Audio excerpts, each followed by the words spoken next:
Bien, mis hermanos, cuando nosotros nos referimos al anticristo, debemos considerar en primer lugar que es Juan, el único en todo el Nuevo Testamento que menciona este título.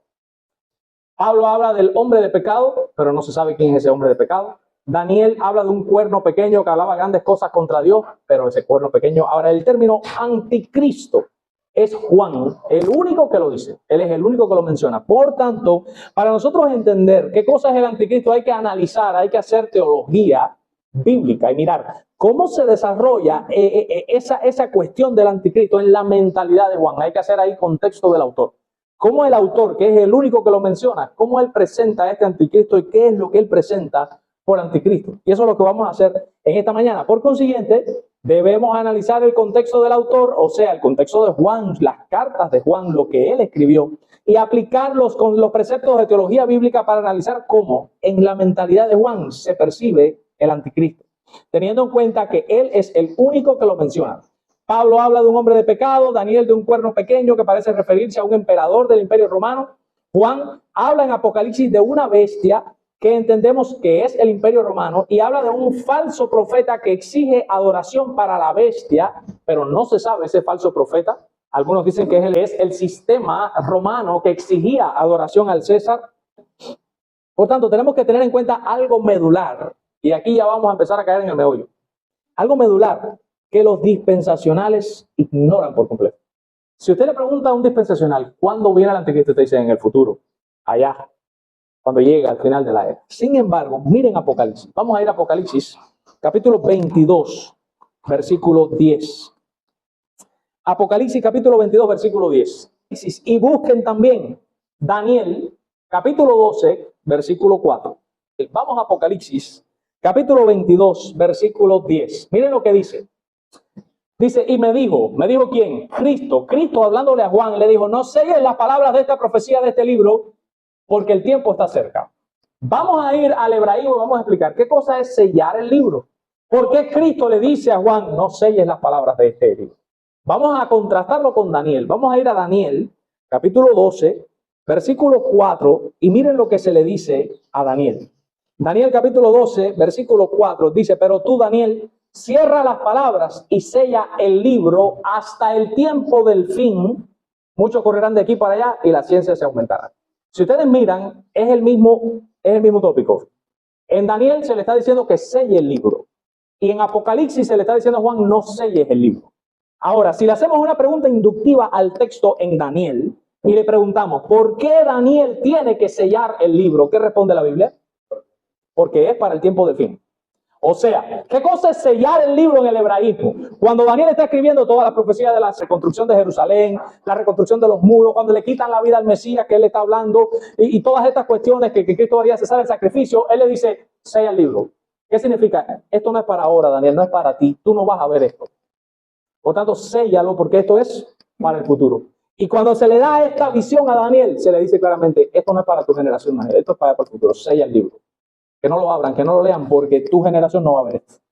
Esto es para el futuro. Ya eso ocurrió, ya está en nuestro pasado. Pero era el futuro de Daniel, es cuando mataron a Cristo. Eso quedó en el futuro. Ahora, viene Juan y está en lo mismo. Está escribiendo todo el Apocalipsis, la bestia, la mujer, la gran ramera, el falso profeta. Y cuando llega al final, ¿qué le dice Cristo? No sellen las palabras de esto. ¿Por qué? Biblia con Biblia, contrastando Biblia, ¿por qué no sella la palabra? ¿Por qué no sella la palabra? ¿Por qué no la puede sellar? Porque es para el tiempo de Juan. Pero la cuestión es que le dice, si fuera para el futuro, como dicen los dispensacionales, ¿qué le diría? Juan, sella las palabras de este libro porque esto es para el tiempo del fin, para allá cuando llegue el final del anticristo. Pero ¿qué le dice Cristo a Juan? No selles las palabras, porque el tiempo está cerca. O sea, esto es para ahora.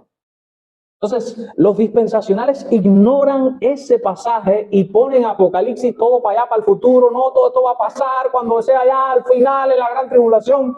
Pero Juan, Cristo le dijo claramente, no selles nada, que esto no es para allá, esto es para aquí. Eso tú lo vas a empezar a vivir ahora, el tiempo está cerca, esto va a pasar ya, esto va a empezar a ocurrir ya. Entonces, sí, el Apocalipsis deja claro que el Apocalipsis ya era para el tiempo de Juan. No es un libro para el final que le va a hacer falta a la generación final. Es un libro que le va a hacer falta a toda la iglesia y que le hacía falta a la generación de creyentes de Juan. ¿Ven por qué es importante interpretar Biblia contra Biblia? Ese solo versículo Apocalipsis 22:10 le tira por tierra el sistema dispensacional completo a todos los dispensacionales. No es para el futuro Apocalipsis, era para el tiempo de Juan ya en ese tiempo era para ellos, igual que es para nosotros ahora, en cierto grado. Por consiguiente, no nos vamos a enfocar en Apocalipsis porque Apocalipsis no es el que habla como tal del anticristo, pero sí tenemos que tener esto en cuenta.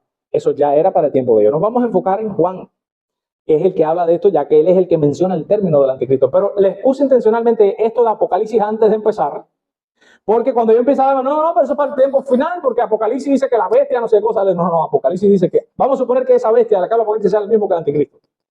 Bueno, Cristo le dijo a Juan que eso era ya para el tiempo de él. Y eso es lo que quiero probar. Como que no tenemos que esperarlo en el futuro. ¿Ya? Ahora vamos a ver qué cosa es el anticristo. Por tanto, yo me propongo demostrar hoy, por la Escritura, que el anticristo ya era una realidad en los tiempos de Juan. Y también me propongo demostrar que no era un personaje en específico, sino un movimiento, y su sello distintivo era la herejía. Por tanto, vamos a definir qué cosa es el anticristo. Anti, que se opone a Cristo. O sea, es alguien o algo que se opone a Cristo. Ahora, se opone abiertamente como enemigo declarado de Cristo o como alguien que quiere suplantar a Cristo. Alguien que quiere tomar el lugar de Cristo.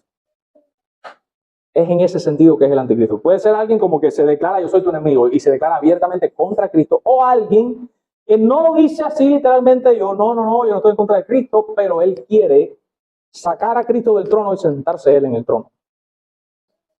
Ahora, al parecer, y aquí es donde viene el contexto de Primera de Juan y sobre todo este contexto inmediato del anticristo, al parecer, muchos cristianos pensaban en el tiempo de Juan que el anticristo era un individuo en particular que iba a venir, y Juan le menciona esta creencia generalizada. O sea, nosotros tenemos que entender, en el capítulo 18, cuando dice, hijitos, ya es el último tiempo y según vosotros oíste que el anticristo viene, Juan les está diciendo una cosa que ellos están diciendo, pero lo hace con el objetivo de corregir los puntos de vista falsos que estaban comentándose entre los cristianos. O sea, la gente estaba, vieron un anticristo, y Juan le dice, ustedes han oído decir que vieron un anticristo. Miren, el anticristo no es eso que ustedes han oído decir, es esto. Y les empieza a explicar. O sea, él lo que hace es corregir la enseñanza deficiente que estaban teniendo ellos con respecto al anticristo. Y en primer lugar, lo primero que hace es ponerles el anticristo del futuro y se los pone directo en el presente. No, ustedes no tienen que esperar allá, está aquí ya. Miren dónde está. Ahí mismo en 1 Juan, capítulo 4, en el versículo 3. Miren cómo Juan explícitamente lo dice. Vamos a leer desde el 2. Dice, en esto conoced el Espíritu de Dios. Todo espíritu que confiesa que Jesucristo ha venido en carne es de Dios. Y dice el 3. Y todo espíritu que no confiesa que Jesucristo ha venido en carne no es de Dios. Dice, este es el espíritu del anticristo, el cual vosotros habéis oído que viene, pero que ahora está ya en el mundo. O sea, él le está dejando claro, no es que viene, ustedes están, no viene un anticristo, no es que viene, es que ya está aquí. Y no es un hombre específicamente, es un espíritu de error que enseña que Cristo no se ha encarnado. Él está atacando el pensamiento gnóstico de aquellos tiempos. En aquellos tiempos surgieron los gnósticos enseñaban que Cristo era un espíritu, que Cristo era un fantasma, que Cristo no se había hecho carne, porque la carne era mala y en la carne está el pecado, y como Cristo no tuvo pecado, Cristo no podía haberse encarnado. Hermano, si tú niegas la encarnación de Cristo, tienes que negar la redención, porque Cristo muere en nuestro lugar como hombre, y si Cristo no es hombre, no nos puede redimir. Entonces, esa herejía cristológica es la que Juan le está llamando el espíritu del anticristo. ¿Ok? Por tanto, Juan lo quita del futuro. Ustedes oíste que está allá, no, que ya está aquí, ya está. Hermanos, miren el adverbio de tiempo. Dice que ahora ya está en el mundo. Ya. O sea, no es que en el futuro, no esperen para allá, que no, es que ya el anticristo está aquí. Ese espíritu del anticristo ya está aquí. O sea, que en primer lugar él lo saca del futuro y lo pone en el presente. En segundo lugar, él lo mueve de un individuo a una multitud. Él expande el concepto. Lo que creía la iglesia es que era un individuo. Juan le dice, no es un individuo. Es una multitud. Miren en 2:18, que es donde hemos leído, dice, hijitos, ya es el último tiempo, y según vosotros oíste que el anticristo viene, así ahora, de nuevo partícula de tiempo, no es para allá en el futuro. El adverbio de tiempo lo está diciendo, ahora han surgido muchos anticristos. Por esto conocemos que es el último tiempo. ¿Lo ven? No es un individuo, no es uno. Son muchos individuos ese anticristo. Son muchos anticristos. ¿Quiénes son esta gente? Miren el versículo 19. Salieron de nosotros, pero no eran de nosotros. Porque si hubiesen sido de nosotros, habrían permanecido con nosotros, pero salieron para que se manifestase que no todos son de nosotros. ¿Quiénes eran estos anticristos? Cristianos, pastores, maestros que enseñaban en las iglesias, que estaban en el cuerpo y que se apartaron de la ortodoxia y se fueron a la herejía gnóstica de estar enseñando que Cristo era un fantasma y que Cristo no se había encarnado, que Cristo no había venido, estaban negando a Cristo, dice Juan, y por eso es que dice el que niega al Hijo tampoco niega al Padre. O sea, estaban enseñando herejías con respecto a Cristo, pero ellos habían salido del grupo de creyentes, o sea, eran apóstatas. O sea, esa apostasía era ese movimiento del anticristo. Ahora dice aquí Kenneth Gentry, dice, al redirigir el enfoque al presente, Juan señala que el anticristo es un movimiento más que un individuo. De hecho, el anticristo, dice Juan, es un espíritu. Miren primera de Juan, el mismo capítulo 4, en el versículo 3, dice, y todo espíritu que no confiesa que Jesucristo ha venido en carne no es de Dios. Dice, y este es el espíritu del anticristo. ¿Lo ven? Él está hablando también del anticristo como un espíritu, que eso puede interpretarse como una tendencia o una influencia que viene sobre los falsos maestros, entre los cuales se fomenta y promueve un engaño respecto a la persona de Cristo. Es un problema cristológico. Por eso es que es anticristo, porque es un fallo en la teología con respecto a Cristo. Cristo no ha venido. Cristo no se encarnó. Cristo no fue un hombre. Cristo era un espíritu. Cristo no es Dios. O Cristo no es suficiente. Tienes que... Cristo hizo el 40%, el 60%, y tú tienes que hacer el otro 40%, como dice el Inay de Font.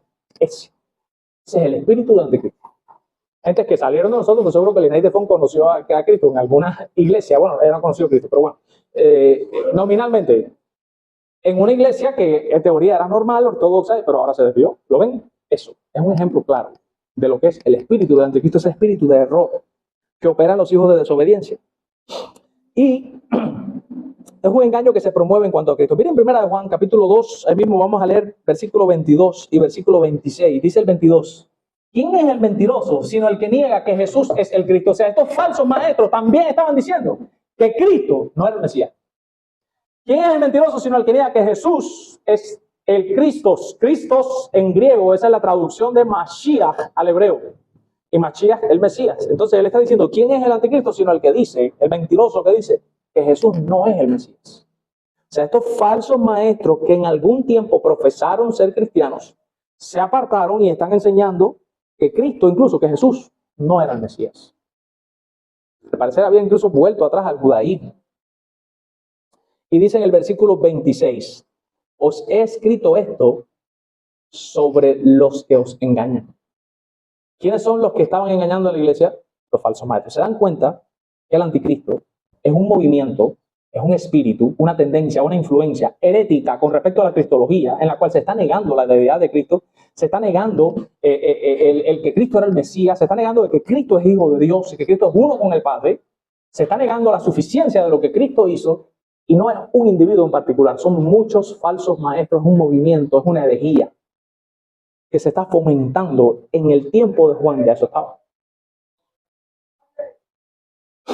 Mis hermanos, miren lo que dice en el versículo 20, dice, pero vosotros, un pero es un contraste, pero ustedes tenéis la unción del Santo y conocéis todas las cosas.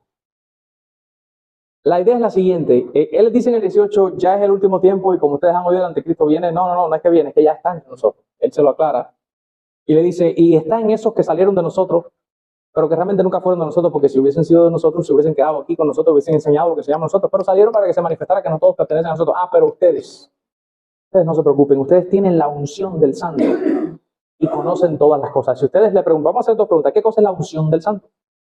¿Qué es la unción? El Espíritu Santo. Ustedes tienen al Espíritu Santo y conocéis todas las cosas. Pregunta, ¿por qué conocemos todas las cosas? Me responde el texto, porque tenemos la unción del Santo. Y la Escritura de Jesús lo dijo, Él os guiará a toda verdad. El Espíritu Santo siempre guía a toda verdad. Hermanos, todo creyente que tiene el Espíritu Santo nunca será desviado. Jamás. Dios promete la perseverancia de los santos. Los santos van a perseverar hasta el final en salvación y en ortodoxia también. Los santos no pueden ser engañados porque tienen al Espíritu Santo y la unción del Santo está sobre nosotros y conocemos todas las cosas correctas. ¿Lo ven? Y dice, yo no les he escrito a ustedes como si ustedes ignorasen la verdad. O sea, yo sé que ustedes no son unos ignorantes, yo sé que ustedes saben de lo que yo les estoy hablando, sino porque la conocéis y porque ninguna mentira procede de la verdad. O sea, es imposible que estos maestros digan que ellos están hablando la verdad y te estén diciendo la mentira de que Cristo no ha venido. Ninguna mentira procede de la verdad. Y dice en el 24, lo que habéis, miren esto más, este es uno de los textos que más justifica el conservadurismo en todo el sentido de la palabra. Lo que habéis oído desde el principio permanezca en vosotros. Y dice, si lo que habéis oído desde el principio permanece en vosotros, también vosotros permanecéis en el Hijo y en el Padre. Si yo hago una pregunta inductiva al texto, ¿qué es lo que hemos oído desde el principio? ¿Qué responde el texto? ¿Qué es eso que hemos oído desde el principio? Las enseñanzas apostólicas respecto a Cristo. En este caso está hablando de Cristo específicamente. Pero básicamente se está refiriendo al conjunto de doctrinas que enseñaron los apóstoles. ¿Qué está diciendo Juan? No, tú no tienes que añadir, no hay nada nuevo. Olvídate del dispensacionalismo, que fue un invento de 1800, olvídate del Linné de Font con el 6040, olvídate de Harrigan, que él abre un portal y se traslada en el cuerpo, en el espíritu, en no sé cuántos lugares, olvídate de eso. ¿Qué es lo que tiene que permanecer en ti? Ahí viene conservadurismo. ¿Qué cosa es conservadurismo? Conservar. ¿Conservar qué? Lo que hemos oído desde el principio. La misma doctrina que enseñaron los apóstoles. Nada nuevo. Yo no tengo que hacer nada nuevo. La Biblia me está mandando que yo me tengo que quedar con lo mismo de siempre. Ahora, no solamente es que del futuro al presente los trae, el anticristo ya estaba operando en el tiempo de él, también lo mueve desde un individuo hasta una multitud, dejando claro que no es un hombre, son muchos herejes. Y tercero, lo trae también desde una persona a una herejía como tal. Miren la segunda epístola de Juan, vamos a segunda de Juan, en el versículo 7, dice el versículo 7, y aquí Juan sí fue bien explícito. Dice, porque muchos engañadores han salido por el mundo. Miren esto, ojo que aquí se va a hablar claro. Dice, muchos engañadores han salido por el mundo que no confiesan que Jesucristo ha venido en carne. ¿Lo ven ahí? Y miren lo que dice, quien esto hace es el engañador y es quien, el anticristo. Lo ven, que él no está presentando al anticristo como un hombre, como un gobernante mundial que viene para allá en el futuro. No. Él está presentando al anticristo como alguien que se opone a Cristo, enseñando herejía sobre Cristo. En ese sentido, todo el que enseña una falsa apreciación de Cristo es un anticristo. Por tanto, los testigos de Jehová, para poner un ejemplo, son anticristos. Porque el testigo de Jehová enseña que Cristo no es Dios. Porque el testigo de Jehová enseña que Cristo fue creado. Y entonces una persona que hace eso, de acuerdo a lo que dice Juan, ese es el espíritu del anticristo, ese es el anticristo. Más que un gobernante mundial, vuelve a decir que el anticristo es una tendencia herética contemporánea. Por tanto, Juan claramente le aplica el contexto único del anticristo a una tendencia genérica a promover y fomentar la mentira sobre la identidad de Cristo. Por consiguiente, según primera de Juan, lo que hay que temer del anticristo es el fomento de la herejía cristológica. Por tanto, los amileniales y los postmileniales ven al anticristo más como un movimiento y no tanto como una persona.